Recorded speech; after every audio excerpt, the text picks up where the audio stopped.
को जय मसीह की, परमेश्वर के नाम की महिमा हो। आज हम देखेंगे बीज बोने वाले का दृष्टांत, और ये हमें देखने को मिलता है मत्ती रचित सुसमाचार उसका 13वां अध्याय की पहली आयत से लेकर 9वीं आयत तक। यदि आपके पास बाइबल है तो हमारे साथ जरूर खोल लीजिए। मत्ती की किताब 13वां अध्याय पहले से लेकर 9वीं आयत तक। सबसे पहले हमेशा की तरह हम इसको उर्दू में पढ़ेंगे और इसके बाद हिंदी में पढ़ते हुए इसको एक्सप्लेन करने की कोशिश करेंगे। और उर्दू में इसका शीर्षक है बीज बोने वाले की तमसील। शुरू करते हैं। उसी रोज यीशु घर से निकलकर झील के किनारे जा बैठा। उसके पास ऐसी बड़ी भीड़ जमा हो गई कि वो किश्ती पर चढ़ बैठा और सारी भीड़ किनारे पर खड़ी रही। और उसने उनसे बहुत सी बातें तमसीलों में कही। देखो, एक बोने वाला बीज बोने निकला, और बोते वक्त कुछ दाने राह के किनारे गिरे और परिंदों ने आकर उन्हें चुग लिया। और कुछ पथरीली जमीन पर गिरे, जहां उनको बहुत मिट्टी न मिली, और गहरे मिट्टी न मिलने के सबब से जल्दी उग गए। और जब सूरज निकला तो जल गए, और जड़ न होने के सबब से सूख गए। और कुछ झाड़ियों में गिरे, और झाड़ियों ने बढ़कर उसको दबा लिया। और कुछ अच्छी जमीन पर गिरे और फल लाए, कुछ 100 गुना, कुछ 60 गुना, कुछ 30 गुना। जिसके कान हो वो सुन ले। परमेश्वर का वचन उर्दू में सुने जाने पर परमेश्वर आपको आशीष दे। अब देखते हैं हिंदी में। उसी दिन यीशु घर से निकलकर झील के किनारे जा बैठा। किस दिन? जिस दिन यीशु है वो एक सभा में परमेश्वर के सुसमाचार सुना रहे थे, और उसकी माता और भाई बाहर खड़े यीशु से मिलना चाहते थे। ये उसी दिन की बात है। उसी दिन यीशु घर से निकलकर झील के किनारे जा बैठा। तो यीशु मसीह है वो घर से निकलकर फिर झील के किनारे जा बैठता है, और उसके पास ऐसी बड़ी भीड़ इकट्ठी हुई कि वह नाव पर चढ़ गया। वो सारी भीड़ किनारे पर खड़ी रही, और सब लोगों को पता चला कि यीशु जी है वो झील के किनारे पर बैठा हुआ है। तो बड़ी भीड़ वहां पर झील के किनारे खड़ी हो गई। और यीशु ने फिर क्या किया कि एक किश्ती में बैठ गया, और झील के अंदर यीशु मसीह किश्ती में बैठे हैं, और बाहर है एक बड़ी भीड़ है वो यीशु मसीह की बातें सुनने के लिए खड़ी है। यीशु पानी में है, पानी के ऊपर है, और भीड़ है वो किनारे पर है। और इस प्रकार की सिचुएशन है, माहौल है। और तीसरी आयत में लिखा है, और उसने उनसे दृष्टांतों में बहुत सारी बातें कही। और यीशु मसीह ने अलग अलग एग्जाम्पल के द्वारा परमेश्वर के राज्य के बारे में बहुत सारी बातें की। और उनमें से जो एक बात कही वो यहाँ पर हम तीसरी आयत में देखते हैं। एक बोने वाला बीज बोने निकला।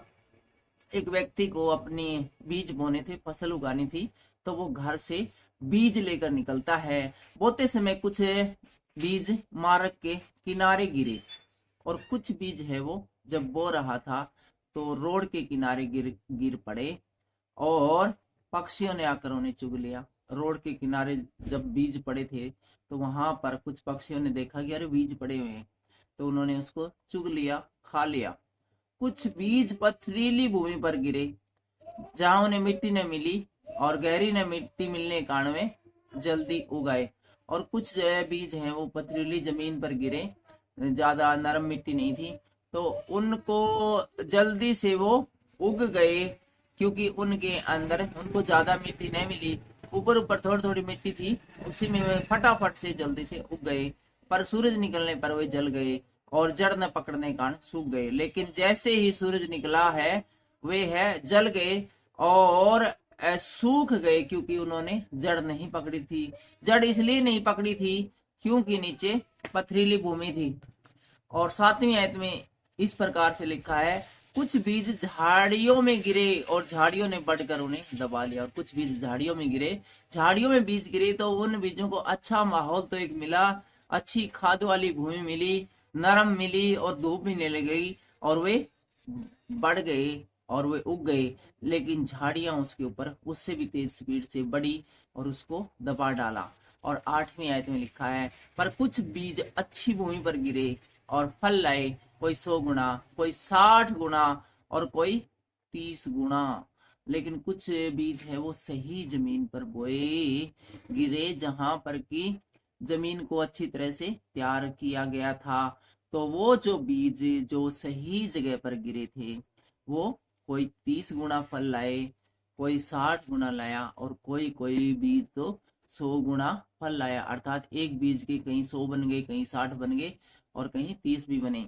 जिसके कान हो वो सुन ले कि यीशु मसीह है वो इस बात के द्वारा हमें क्या बताना चाहते हैं। उम्मीद है आप समझ गए होंगे कि यीशु मसीह हमें यहाँ पर क्या बताना चाहते हैं, क्योंकि यहाँ पर जो बीज का जो मतलब है वो वचन से है कि वचन जब सुनाया जाता है तो उसके सुनने वाले उसके साथ कैसा रिएक्ट करते हैं, उसे अपनी जिंदगी में कैसे किस प्रकार से लागू करते हैं।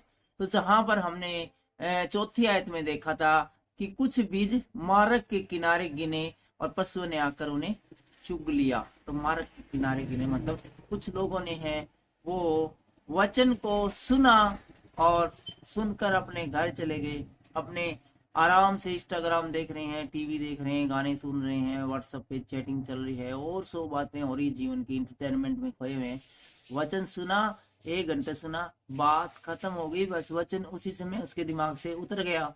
वो इतने अपने सांसारिक कामों में बिजी था कि उसने उसके ऊपर चलना जरूरी नहीं सुना समझा। जैसे एक फिल्म देखने के बाद दोबारा उसको कभी नहीं देखते, ऐसा ही उसके साथ वचन के साथ भी किया। एक बार वचन सुन लिया फिर वो वचन निकल गया तो वो वचन क्या काम करेगा, पक्षियों ने उसे चुग लिया। उसी प्रकार से शैतान उस वचन को उठाकर ले जाता है और जब वचन रहा ही नहीं तो फिर काम कैसे करेगा।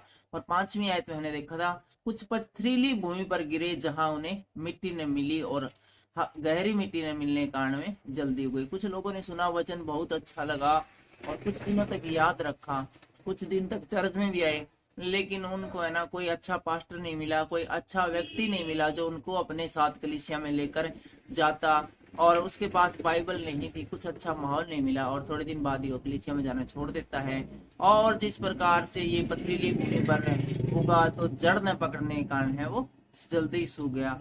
इसी प्रकार से वचन हमारी लाइफ से वो बगैर कोई काम करे यहाँ पर भी निकल गया। जिस प्रकार की हमने पहले में देखा था कि वचन ने कोई काम नहीं किया, यहाँ पर भी वचन ने ज्यादा काम नहीं किया। वचन ने काम शुरू किया, उससे पहले वचन उसकी लाइफ से चला गया। और 6ठी आयत में हम देखते हैं सूर्य निकलने पर जल गए और जड़ ने पकड़ने का सूखे। 7वीं आयत लिखा है कुछ बीज झाड़ियों में गिरे और झाड़ियों ने बढ़कर उन्हें दबा लिया। लेकिन कुछ बीज है वो झाड़ियों में गिरे, इसका मतलब कुछ लोग है वो संगति में आते हैं आते ही रहते हैं, लेकिन कुछ समय बाद है शैतान उन्हें पकड़ लेता है, सांसारिक कामों में उलझा देता है और वो कंटिन्यूटी बनाए नहीं रख सकते। परमेश्वर के और उनके बीच में दूरी हो जाती है। इस प्रकार बीज है कोई काम नहीं कर पाता। जिस प्रकार की झाड़ियों ने है, झाड़ियों में जो बीज गिरे थे वो अच्छी भूमि पर तो गिरे थे, उन्हें अच्छी नमी मिली, अच्छा माहौल मिला, लेकिन झाड़ियां उनके ऊपर प्रबल थी। तो इसी प्रकार है शैतानी पावर है वो आसपास ज्यादा थी, तो उसने मसीह वचन को पनपने नहीं दिया। और ये आदमी भी जिसके जीवन में वचन आया था कोई फल इसके जीवन में नहीं ला पाया। लेकिन यहाँ पर लिखा है कि कुछ अच्छी भूमि पर गिरे और फल लाए, और कोई 100 गुना, कोई 60 गुना, कोई 30 गुना। और यहाँ पर वो वचन है जिसको लोग सुनते हैं और उसके ऊपर चलने का लगातार प्रयास करते हैं और हर परिस्थिति के अंदर वचन में बने रहते हैं। परिस्थितियां चाहे कोई भी आए वो वचन को नहीं छोड़ते।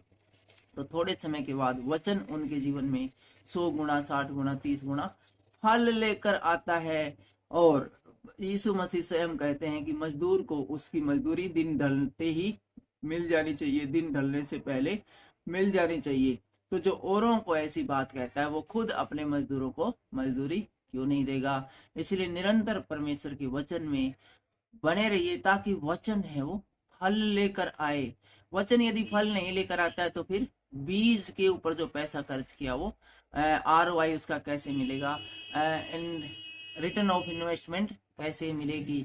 इसलिए अपने जीवन में पूरा फायदा देखने के लिए है वो आप है वचन में लगातार बने रहे। परमेश्वर आपके वचन आज के वचनों के द्वारा आपको आशीष दे, बरकत दे। सबको जय मसीह की जय हिंद।